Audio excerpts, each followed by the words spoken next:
Saya dimulai. Assalamualaikum warahmatullahi wabarakatuh. Alhamdulillahi rabbil alamin, hamdan katsiran tayyiban mubarakan fihi, kama yuhibbu rabbuna wa yarda. Asyhadu an la ilaha illallah wahdahu la syarika lah, wa asyhadu anna Muhammadan abduhu wa rasuluhu wa la nabiyya ba'dah. Wa ba'du, Allahumma salli ala Muhammad wa ala ali Muhammad kama sallaita ala Ibrahim wa ala ali Ibrahim innaka Hamidum Majid. Allahumma barik ala Muhammad wa ala ali Muhammad kama barakta ala Ibrahim wa ala ali Ibrahim innaka Hamidum Majid.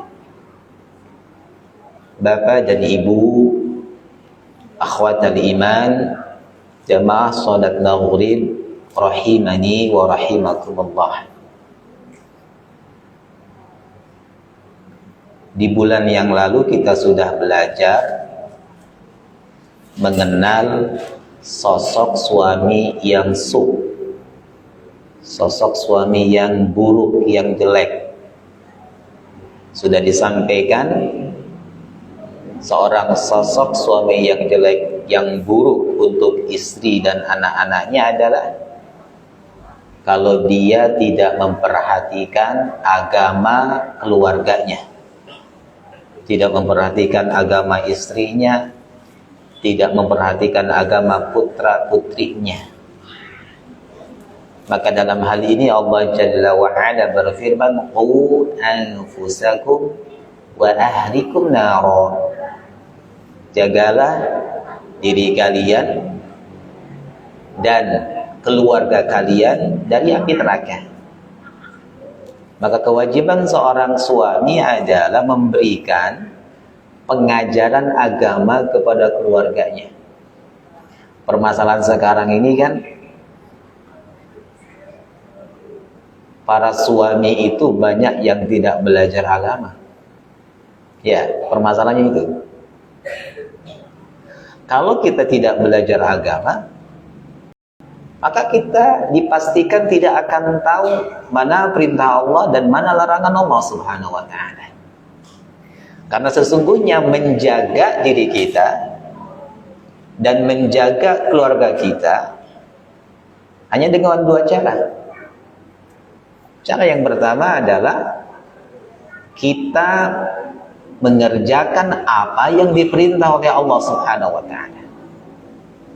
Yang keduanya adalah meninggalkan apa yang dilarang oleh Allah Subhanahu wa ta'ala. Apa-apa yang diperintahkan oleh Allah dan apa-apa yang dilarang oleh Allah Subhanahu wa ta'ala, semuanya sudah dijelaskan oleh Rasulullah SAW. Jadi sebagai syarat suami bisa mengajari keluarga istrinya, putra-putrinya agama, dia harus belajar. Harus belajar. Kemudian yang kedua, sosok suami yang buruk itu adalah suami yang tidak mempedulikan kebutuhan dunia keluarganya. Tidak memberikan nafkah kepada keluarganya. Tidak memberikan makan dan minum. Tidak memperhatikan pakaian istri dan putra-putranya atau putrinya. Tidak memperhatikan tempat tinggalnya. Tidak memperhatikan kesehatannya. Tidak memperhatikan kebutuhan dari sisi kebutuhan dunianya. Maka ini pun sosok suami yang buruk. Sehingga disebutkan kafa bil mar'i isman, kata Nabi SAW, cukuplah seseorang itu dikatakan sudah melakukan perbuatan dosa an yudayyi amiyakut, kalau dia menyepelekan, kalau dia berlepas diri dari orang-orang yang di bawah tanggung jawabnya. Orang yang berada di tanggung jawab suami itu adalah istri-istrinya, putra-putrinya. Maka dia cukup termasuk berdosa dan termasuk suami yang buruk kalau dia mengabaikan kewajiban dia dari sisi memperhatikan kebutuhan fisik dari istrinya, putra-putrinya. Jawaban yang pertama, agar seorang suami tidak menjadi suami yang buruk karena tidak memperhatikan agama keluarganya, maka jawabannya, solusinya adalah dia harus belajar. Harus belajar agama. Harus belajar akidah yang sahihah. Harus belajar tentang tauhid. Harus belajar bagaimana salat yang benar yang sesuai dengan tuntunan Rasulullah SAW. Belajar puasa yang benar. Belajar agama. Sehingga dia bisa mengajari keluarganya agama tersebut. Solusi yang kedua, agar kita tidak menjadi suami yang buruk adalah, dari sisi yang kedua, harus mau bekerja. Ya, harus mau bekerja. Karena dengan bekerja, kita akan menghasilkan uang.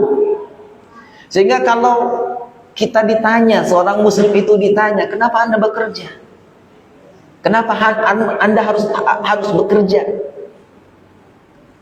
Maka jawab pertanyaan tersebut. Kalau seorang suami, seorang muslim ditanya, kenapa Anda berangkat pagi-pagi ke pabrik, ke pasar, ke kantor, mencari sebagian karunia Allah Subhanahu wa taala, mencari sebagian rezeki dari Allah Subhanahu wa taala. Maka kita katakan, bekerja itu adalah perintah dari Rabbul Alamin. Ya, seharusnya para suami yang tidak bekerja malu kepada Allah Subhanahu wa taala yang pertama. Malu kepada istrinya, malu kepada putra-putrinya karena telah mencontohkan contoh yang buruk. Suami yang ideal, suami yang baik adalah suami yang mau bekerja untuk memenuhi kewajiban yang keduanya kepada keluarganya, mencukupi kebutuhan dunianya, mencukupi makan dan minumnya. Jadi saat kita ditanya, kenapa Anda bekerja? Maka jawab, saya diperintahkan oleh Rabbul Alamin, oleh Allah Subhanahu wa taala untuk bekerja. Banyak ayat dalam Al-Quran yang menunjukkan kepada kita perintah agar kita mau bekerja. Coba ibu nanti buka di rumah surah Al-Ankabut. Ayat yang ke-17. Allah Jalla wa'ala berfirman, فَابْتَغُوا عِنْدَ اللَّهِ الرِّزْقَ. Carilah rezeki itu di sisi Allah. Ayat yang mulia ini dengan jelas memerintahkan kepada kaum muslimin agar mau bekerja. Kata Allah, "Fabtaghu", carilah, indallahi, pada sisi Allah, arizqa, rizki. Kita harus mau bertebaran di muka bumi dalam rangka mencari sebagian karunia Allah Subhanahu wa taala. Mencari sebagian rizki dari Allah Subhanahu wa taala. Sehingga imam di hari Jumat tuh, imam di hari Jumat di dalam sholat Jumatnya suka membaca surah Al-Jumu'ah. Itu mengingatkan kepada kita para suami. Agar apa? Agar semangat bekerja. Imam membaca di dalam sholatnya surat Jumu'ah. Dalam surat Al-Jumu'ah akan ditemukan Allah Jalla wa'ala berfirman, "Fa'idha qudiyatis sholatu fantashiru fil ardi wabtaghu min fadlillahi." Dengarkan baik-baik ayat yang mulia ini. Ini pelajaran bagi para suami, pelajaran bagi kaum muslimin yang malas bekerja. Allah Jalla wa'ala mengatakan, "Fa'idha qudiyatis sholatu", apabila sholat Jumat sudah selesai ditunaikan, fantashiru, kata Rasulullah, fantashiru, bertebaranlah kalian. Di mana? Fil ardh, di bumi ini. Suruh berpencar, suruh bertebaran. Dalam rangka apa? Wabtaghu, kata Allah, dan carilah oleh kalian min fadlillahi, sebagian dari karunia Allah. Sebagian ulama mengatakan ketika menafsirkan ayat yang mulia ini, haram hukumnya tidur setelah sholat Jumat. Kenapa?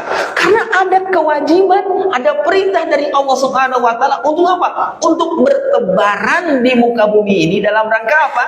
Dalam rangka mencari sebagian rizki dari Allah Subhanahu wa taala. Jangan setelah sholat Jumat itu tidur, kerja. Cari itu sebagian karunia, sebagian rizki dari Allah Subhanahu wa ta'ala yang dia bisa bawa, diberikan kepada keluarganya, kepada istrinya. Dengannya istrinya bisa makan, bisa minum. Dengannya istrinya bisa berpakaian dengan layak. Begitu juga untuk putra-putrinya. Kalau ini ditinggalkan oleh suami, maka dia telah menjadi seorang suami yang buruk. Jadi suami yang buruk itu adalah suami yang bermalas-malesan, tidak mau bekerja. Karena kalau tidak bekerja, dia tidak akan bisa memberikan nafkah pada keluarganya. Jadi kalau kita ditanya kenapa kita harus bekerja, katakan bekerja adalah perintah dari Rabbul Alamin. Juga katakan ketika kita ditanya kenapa Anda bekerja, maka kita jawab bekerja itu termasuk sunnah para anbiya dan para rasul. Kita buka lembaran sejarah. Ada enggak di antara Nabi dan Rasul yang nganggur? Yang hidupnya menyandarkan kepada umat, ada enggak? Dijumpai enggak? Enggak ada. Seluruh para Nabi, seluruh para Rasul, mereka semua bekerja. Bahkan disebut dalam satu hadis, seluruh para Nabi mengembalakan kambing. Seluruh para nabi mengembalakan kambing, bukan Nabi kita Muhammad SAW saja, tidak. Seluruh para nabi bekerja, di antara profesi mereka adalah mengembalakan kambing. Ada nabi yang punya profesi, pekerjaannya adalah membuat apa? Membuat perahu, membuat kapal. Siapa? Nabi Nuh. Ada nabi yang punya skill, punya profesi apa? Membuat kerajinan dari besi, membuat baju perang dari besi, membuat peralatan dari besi. Allah tundukkan besi kepada nabi tersebut. Siapa itu? Nabi, Masya Allah. Ada nabi yang bekerjanya menjadi pegawai negeri. Oh, Ustaz, kok dulu ada pegawai negeri, pegawai pemerintahan. Siapa nabi yang bekerja sebagai bendahara negara? Nabi Yusuf pegawai negeri, ditunjuk oleh raja menjadi apa? Menjadi pekerjanya. Apa pekerjaannya? Bendahara negeri, bendahara kerajaan, ngitung mal, ngitung harta. Ada nabi yang pekerjaannya berniaga, berjualan. Siapa? Siapa? Di antaranya kita tahu ada nabi kita Muhammad sallallahu alaihi wasallam. Pun beliau bekerja kepada siapa? Kepada individu, swasta. Jadi ada nabi yang bekerja sebagai pegawai negeri, bekerja kepada raja. Ada juga nabi seperti nabi kita Muhammad sallallahu alaihi wasallam bekerjanya kepada siapa? Swasta, individu. Siapa? Bekerja kepada siapa? Khadijah radhiyallahu anha, membawa barang dagangan Khadijah dijualnya. Itu para nabi. Kalau kita Safruddin, kalau kita Ahmad, kalau kita Ali, kalau kita Maman, kalau kita adalah Utsman, kalau kita adalah Firdaus, kalau tidak mau bekerja, siapa dia? Para nabi aja bekerja. Jadi malu kalau kita menjadi laki-laki, menjadi suami yang tidak mau bekerja. Apa saja kita lakukan, yang penting halal. Katakan ketika kita ditanya para laki-laki, para suami, kenapa Anda bekerja? Katakan, bekerja itu adalah termasuk aktivitas yang dilakukan oleh orang-orang saleh. Orang-orang saleh, Bapak dan Ibu yang saya muliakan, mereka membuktikan kesolehan mereka dengan apa? Dengan bekerja. Giat dia bekerja. Kenapa? Orang saleh paham Robnya memerintahkan dia untuk bekerja. Maka orang-orang saleh semuanya bekerja. Dari mulai para sahabat Nabi Sallallahu Alaihi Wasallam, lihat para sahabat, semuanya punya pekerjaan. Abdurrahman bin Auf meninggalkan kota Mekah tanpa membawa harta, hijrah ke Madinah. Apakah di Madinah dia minta-minta, menyandarkan hidup kepada orang lain? Tidak. Rasulullah memberikan jalan kepada Abdurrahman bin Auf, memperkenalkan dengan penduduk Madinah, sahabat Ansar. Siapa? Sa'ad. Kenalkan dengan saya, sebagaimana yang dulu pernah saya sampaikan. Tapi apakah Abdurrahman bin Auf meminta mengambil harta dari Sa'ad? Tidak. Dia minta ditunjukkan pasar di Madinah. Dia berangkat ke pasar, apa berjualan. Itu orang soleh dari sahabat Nabi Sallallahu Alaihi Wasallam. Ya, jadi orang-orang saleh sangat nampak sekali kesolehannya. Di antara kesolehannya adalah dia malu kalau nganggur. Dia malu kalau tidak bekerja, malu kepada Allah Subhanahu wa taala. Kenapa? Karena orang soleh paham, tahu Rabbnya memerintahkan dia harus bekerja. Mungkin ada di antara kita yang mengatakan, Ustaz, ngapain bekerja? Toh rizki itu di tangan Allah Subhanahu wa taala. Dia menyampaikan dalil, bukankah Allah berfirman, "Wa ma li dabbatin fil ardi illa 'ala Allahi rizquha." Ustaz, kita semua sudah pasti dapat rizki. Dia langsung tawakal saja kepada Allah Subhanahu wa taala. Seorang muslim tidak seperti itu. Suami muslim tidak seperti itu. Tidak menggunakan jurus tawakal dulu kepada Allah Subhanahu wa taala, tetapi dia berusaha dulu. Setelah berusaha, hasil atau tidaknya, baru dia tawakal kepada Allah Subhanahu wa taala. Jadi jangan tawakal dulu, di rumah aja ngapain? Nanti Allah juga kirim rezeki kepada saya. Jadi jangan tawakal dulu, usaha dulu. Karena tawakal itu setelah berusaha. Ya. Jadi katakan ketika kita ditanya, kenapa Anda bekerja? Katakan, bekerja perintah dari Rabbul Alamin. Yang kedua, bekerja adalah Bekerja adalah sunnah para nabi dan para rasul. Yang ketiga bekerja apa? Sebagai tanda orang saleh. Sebagai tanda orang saleh. Maka kalau kita mau bekerja, para suami mau bekerja, di antara keutamaannya, dia akan terhindar dari perbuatan yang diharamkan oleh Allah Subhanahu wa taala. Menyandarkan hidup kepada orang lain.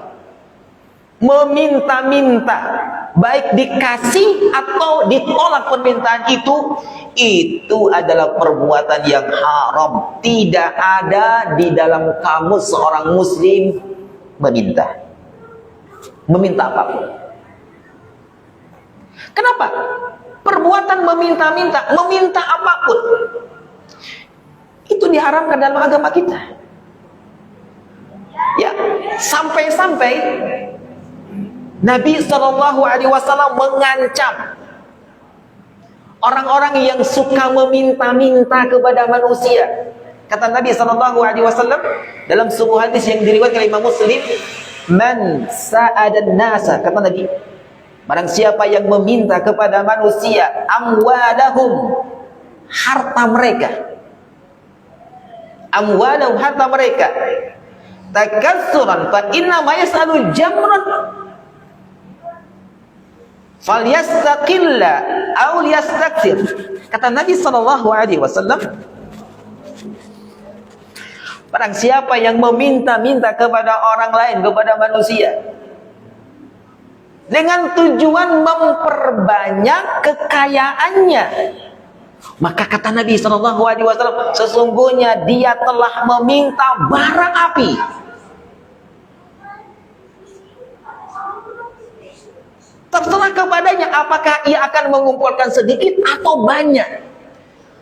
Waliyadzubillah, ancaman yang sangat keras dari Nabi SAW untuk siapa? Untuk orang yang suka minta-minta. Ibu misal, bagi dong bakwannya, gak boleh. Bagi dong kangkungnya, gak boleh. Bagi dong sopnya, temennya sedang makan bakso, bagi dong baksonya. No. Lah, seorang muslim tidak boleh meminta. Meminta apa? Ya. Atau dalam hadis yang lain Rasulullah mengatakan, mengancam. Dan ini menunjukkan kalau ada satu amalan itu berakibat mendapatkan iqab dari Allah Subhanahu wa taala, itu menunjukkan perbuatan dosa besar. Nabi mengatakan, "Ma yazalur rajulu yas'alun nasa." Seseorang yang selalu terus-menerus meminta-minta kepada orang lain, kepada manusia. Hatta ya'tiya yaumal qiyamah. Sampai dia datang pada hari kiamat. Laisa fi wajhi muz'atul lahmin. Maka dia akan datang pada hari kiamat dalam keadaan apa? Di wajahnya itu tidak ada dagingnya. Jadi Allah menandai itu. Orang yang suka minta-minta itu dihinakan. Caranya apa? Supaya orang tahu dia orang peminta-minta, dihilangkan tuh daging di wajahnya. Sebagai bentuk apa? Bentuk pengkerdilan, penghinaan, azab dari Allah Subhanahu wa taala. Jadi bapak dan ibu yang saya muliakan, jangan menjadi seorang muslim yang suka meminta, dikit-dikit minta, tidak boleh. Ya, nggak boleh.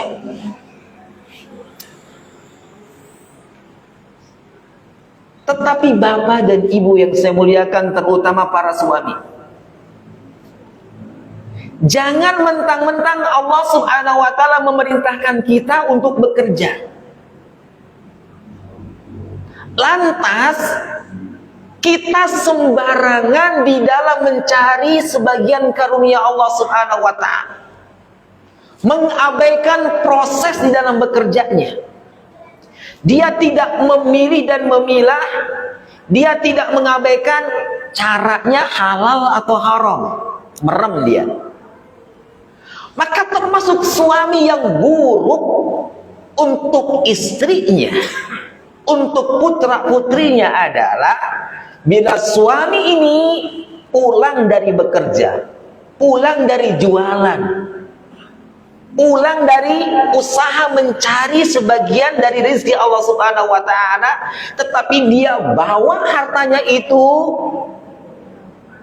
dengan cara yang haram, maka dia telah menjadi suami yang buruk untuk keluarganya. Ya. Jadi Bapak dan Ibu yang saya muliakan, suami yang baik adalah suami yang memprioritaskan rizki yang halal. Maka mampu mukhalafahnya, suami itu menjadi suami yang buruk kalau dia membawa ke rumah untuk putra-putrinya, untuk istrinya, harta dari jalan yang haram. Ini yang ditekankan oleh Nabi SAW. Ketika kita hendak berusaha, ketika kita akan mengikhtiarkan rizki kita, seorang muslim selektif, seorang muslim hati-hati. Yang dijadikan targetnya tidak hanya uang, tidak hanya banyak, tetapi target utamanya adalah bagaimana dia mendapatkan rizki tersebut dengan cara yang halal, yang dihalalkan oleh Allah dan Rasulnya. Rasul mengatakan, ayuhan nas, wahai sekalian manusia, ittaqullaha, bertakwalah kalian kepada Allah. Rasul sallallahu alaihi wasallam menyuruh kepada para sahabatnya, karena manusia ketika itu adalah para sahabat. Ayuhan nas, wahai sekalian manusia, ittaqullah, bertakwalah kepada Allah. Waj'alu fi qalbi, dan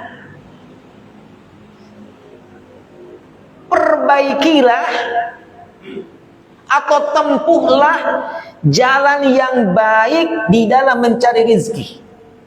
Waj'alu fit talabi, tempuhlah cara yang halal, cara yang baik di dalam mencari rezeki. Rasulullah mengingatkan kepada para suami yang saleh agar dia tidak menjadi suami yang buruk untuk istri dan anaknya, keluarganya. Ketika mencari rizki, ketika berikhtiar mencari sebagian ke Allah Subhanahu wa taala, perhatikan jangan sampai caranya cara yang haram. Ya. Di akhir hadis ini Rasul mengatakan, wajmilu fit talab, perbaikilah, perindahlah di dalam mencari sebagian rizki dari Allah Subhanahu wa taala. Khudhu ma halla wa da'u ma harram. Ambillah cara yang halal dan tinggalkan cara yang haram. Jadi suami itu suami yang buruk kalau dia bawa uang yang banyak ke rumahnya, tetapi dalam mengusahakan uang ini dengan cara yang diharamkan oleh Allah Subhanahu wa ta'ala.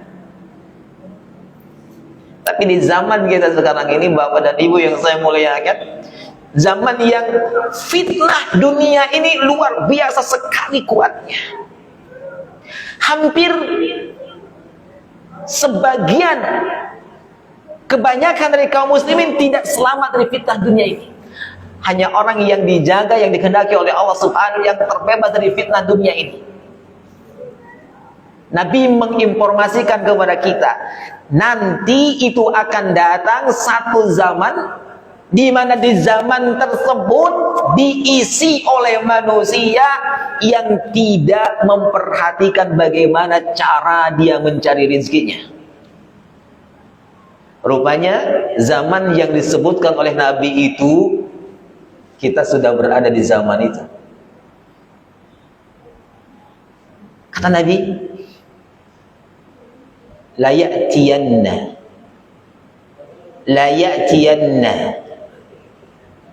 Rasulullah menggunakan dua huruf yang berfungsi untuk menguatkan, untuk mentakkid. Lam dan nun taukid. La ya'tiyanna, sungguh pasti akan datang.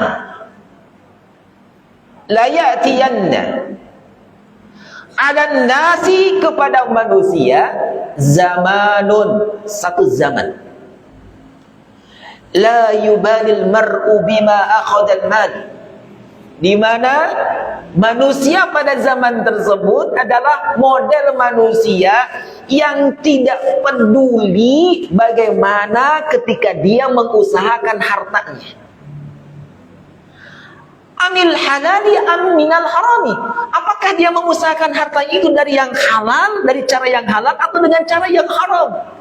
Rupanya zaman yang dikhabarkan oleh Nabi SAW dulu kepada para sahabatnya, zaman itu telah tiba. Lihat, di zaman kita sekarang ini, Bapak dan Ibu yang saya muliakan, lihat di pasar, lihat di kantor-kantor, lihat di jalan-jalan, ketika mereka berupaya mendapatkan rezeki dari Allah Subhanahu wa Ta'ala, mereka abai. Semua ditempuh, tidak peduli lagi apakah itu haram atau halal. Waliyadzubillah. Di antara cara seorang suami mendapatkan harta dengan cara yang haram adalah ketika mencari rezeki tersebut, dia lakukan dengan kezaliman. Bagian dari kezaliman di dalam mencari rezeki, Bapak dan Ibu yang saya muliakan, dia bekerja, dia mengupayakan rezekinya dengan berbuat curang. Curang adalah bentuk macam dari sebuah kezaliman. Kalau kita curang di dalam bekerja, kalau kita curang ketika berniaga jualan, curang ketika kita bekerja di kantor, dari kecurangan itu lalu kita mendapatkan rezeki dari Allah Subhanahu wa Ta'ala, berarti kita telah menempuh cara yang diharamkan oleh Allah Subhanahu wa Ta'ala. Suatu ketika Rasulullah SAW belusukan. Jadi belusukan itu tidak di zaman sekarang aja. Belusukan itu tidak dilakukan pemimpin-pemimpin sekarang aja, gubernur sekarang aja atau presiden, enggak. Tapi dilakukan juga oleh Rasulullah SAW. Di antara belusukan Nabi SAW, Rasulullah pergi ke pasar. Kenapa? Di zaman Nabi SAW selektif sekali. Di zaman para sahabat selektif sekali. Hanya orang-orang yang paham berjualan, berniaga dengan baik, mereka yang diperbolehkan ke pasar. Jadi mereka di training dulu, tidak langsung dilepas ke pasar. Belajar dulu muamalah, belajar dulu berjualan yang syar'i seperti apa. Rasulullah ke pasar. Ketika sampai di pasar, Nabi SAW lewat ke sebuah toko, lewat ke hadapan seorang pedagang, di mana pedagang itu menjual tepung yang terbuat dari gandum. Ya, marra ala subrati tu'amin. Rasulullah lewat di hadapan pedagang, di mana pedagang tersebut menjual subroh. Subroh ini adalah tepung yang terbuat dari gandum.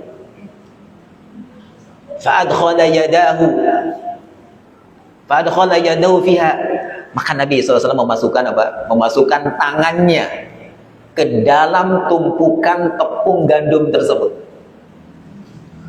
Ketika Rasulullah memasukkan tangannya ke dalam tepung tersebut, Rasulullah mendapatkan ada basah di dalamnya itu, diangkat. Maka Rasul mengatakan kepada pedagang tersebut,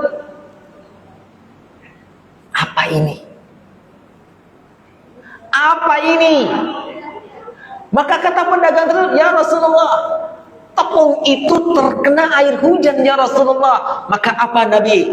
Nabi mengatakan, kenapa engkau tidak menaruhnya di atasnya sehingga manusia bisa melihat bahwa tepung itu basah? Tepung yang basah ditimbang kira-kira berat atau ringan. Kecurangan yang dilakukan oleh pedagang itu ketahuan oleh Nabi Shallallahu Alaihi Wasallam. Maka kalau kita para suami memiliki profesi pedagang, di dalam berjualannya dia melakukan kecurangan, semisal melakukan kecurangan di dalam timbangan,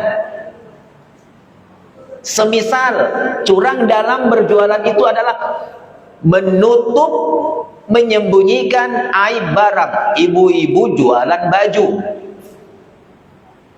ibu tahu di antara baju yang akan dijualnya itu sobek dikit, bolong dikit, ibu tahu.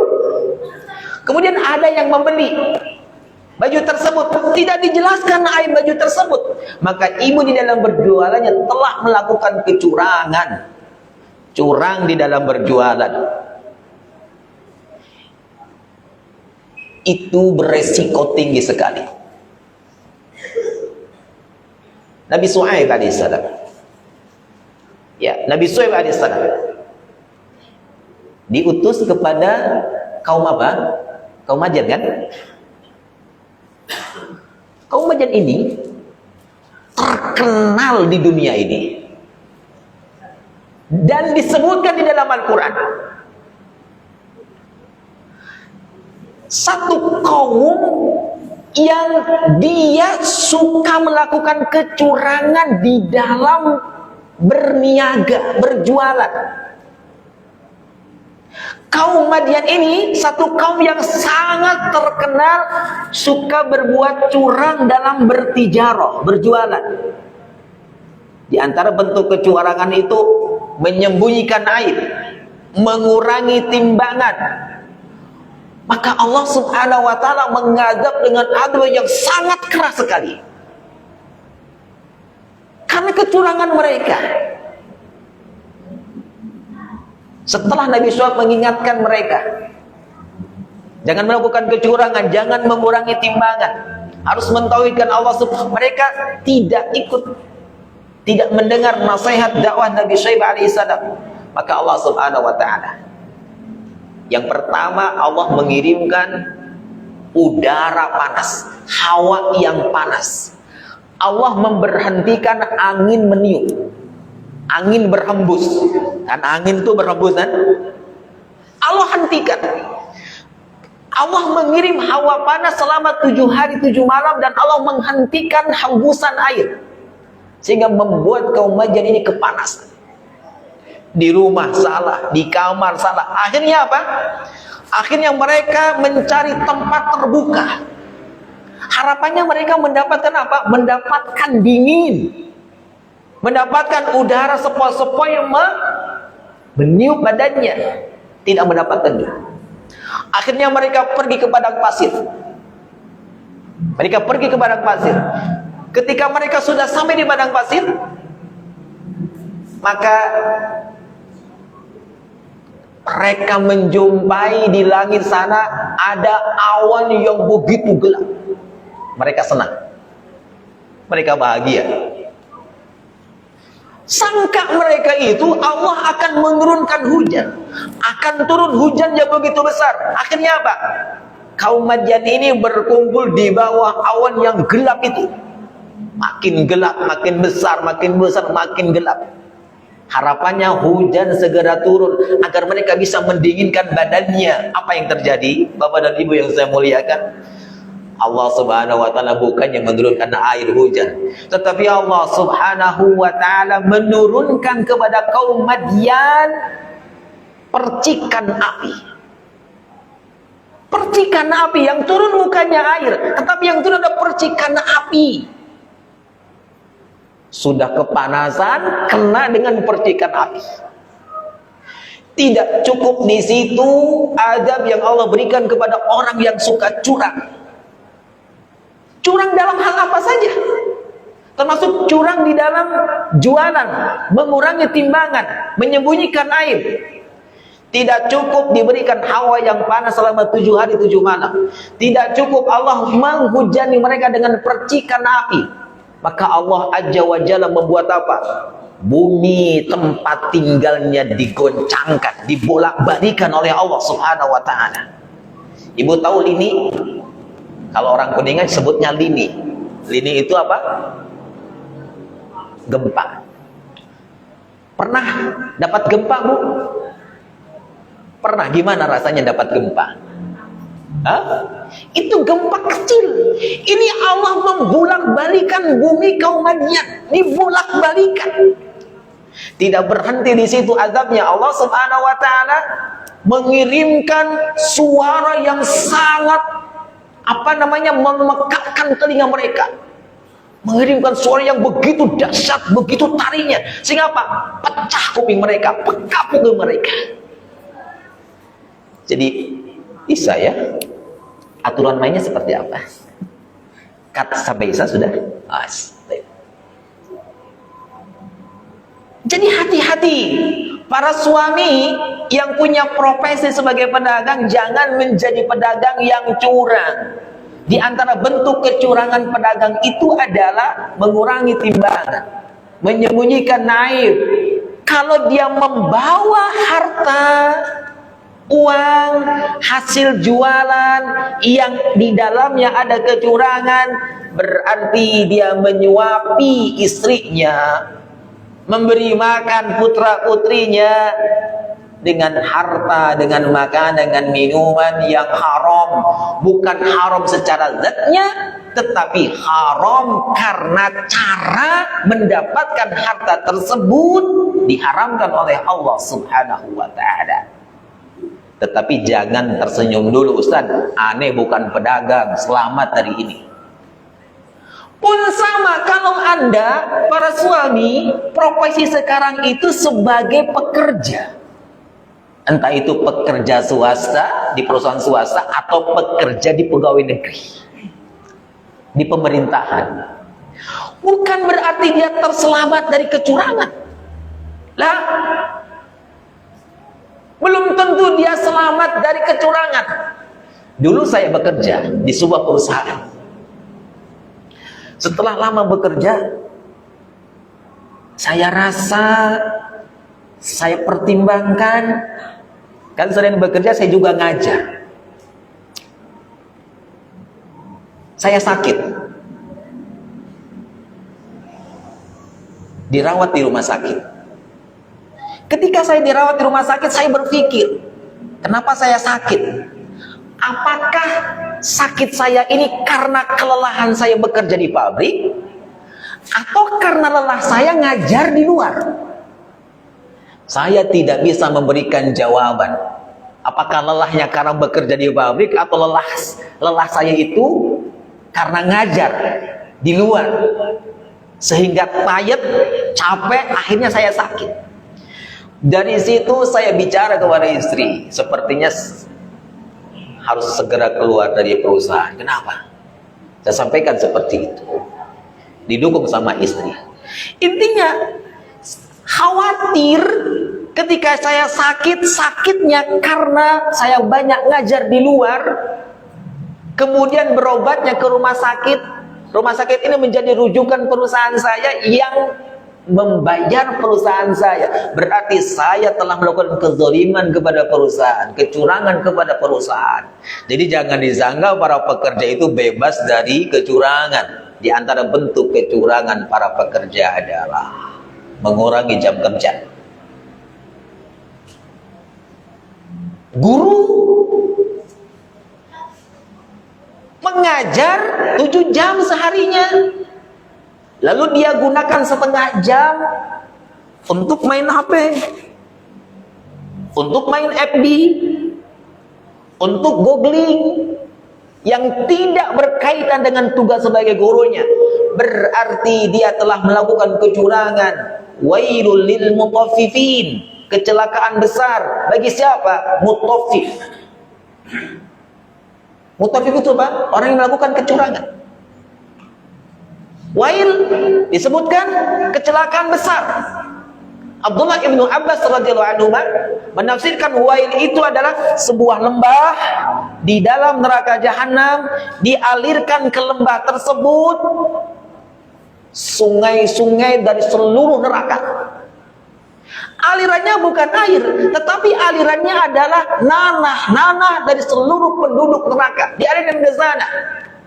Itu Allah siapkan lembah yang berisikan nanah dari seluruh penduduk neraka, disiapkan untuk orang yang melakukan kecurangan, termasuk kalau pekerja yang suka curang. Di antara kecurangan yang dilakukan oleh pekerja adalah mengurangi jam kerja.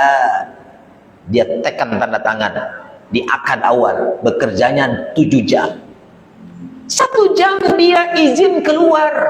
Ke atasannya, Pak izin keluar, ada urusan keluarga. Padahal keluarnya itu tidak ada urusan keluarga. Dia bilang keluarganya ada yang sakit. Padahal dia pergi ke mall. Dia telah curang. Dia telah berdusta.